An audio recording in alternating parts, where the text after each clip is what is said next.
আসসালামু আলাইকুম সম্মানিত দেশবাসী, আপনারা দেখতে পাচ্ছেন এই মুহূর্তে রোগী দেখছেন বাংলাদেশ গণস্বাস্থ্য হোমিওর একাধিকবার ক্যান্সার চিকিৎসায় জাতীয় ও স্বর্ণপদকপ্রাপ্ত ক্যান্সার স্পেশালিস্ট অধ্যাপক ডাক্তার এস.এম. সরোয়ার স্যার।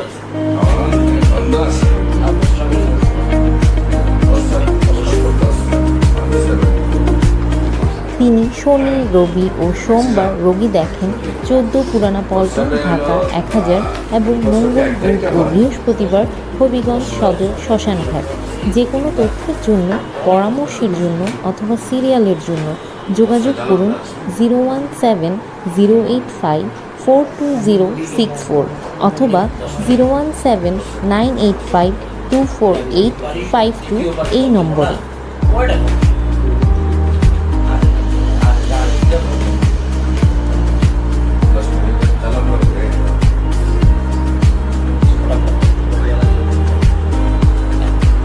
অ্যালোপ্যাথিতে যত বড় বড় ডাক্তার আছেন, আপনি তাদের জিজ্ঞেস করতে পারেন ক্যান্সার কি স্থায়ীভাবে সমাধান সম্ভব?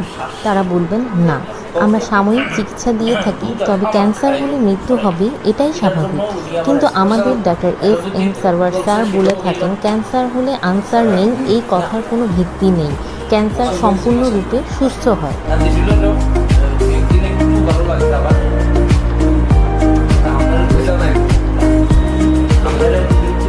গত 30 বছর যাবৎ ক্যান্সার, কিডনি, থ্যালাসেমিয়া সহ সকল অপারেশনের রোগীগুলি অপারেশন ছাড়া জার্মানি মেডিসিনের দ্বারা স্থায়ীভাবে চিকিৎসা করে আসছেন ক্যান্সার স্পেশালিস্ট অধ্যাপক doctor SM. Sarwar sir. Bangladesh গণস্বাস্থ্য হোমিওর দ্বারা ইতিমধ্যে কয়েক হাজারেরও বেশি রোগী সুস্থ হয়েছেন। এখন পর্যন্ত যারা চিকিৎসা নিয়েছেন তারা সবাই আলহামদুলিল্লাহ সুস্থ আছেন। এর যথেষ্ট প্রমাণও আছে।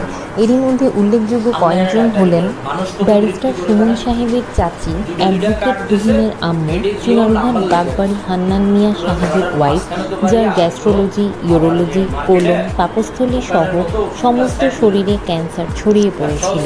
সারা শরীরে পানি জমে গিয়েছিল, কিডনি ড্যামেজ হয়ে 30 পয়েন্টে চলে এসেছিল। বাংলাদেশ, ইন্ডিয়া, সিঙ্গাপুরে চিকিৎসা করিয়ে সুস্থ হননি। ডাক্তাররা বলেছে আর কোনো চিকিৎসাই নেই, উনি হয়তো আর 3-4 দিন বাঁচবেন, আপনারা বাসায় নিয়ে যান। তারপর তারা ডাক্তার এস.এম. সরোয়ার স্যারের শরণাপন্ন হন। আমাদের স্যার চিকিৎসা করেন, এখন পর্যন্ত তিনি প্রায় 2 যুগ ধরে সুস্থ আছেন। ব্যারিস্টার সুমন সাহেবের ঠিক পাশের বাড়ি সিদ্দিক মিয়া সাহেবের ওয়াইফ, যার ব্রেস্ট ক্যান্সার ছিল, তিনিও আজ পর্যন্ত সুস্থ আছেন। ব্যারিস্টার সুমন সাহেবের বাড়ির পাশের 3টি ক্যান্সার রোগী, এখনও 3 জনই সুস্থ।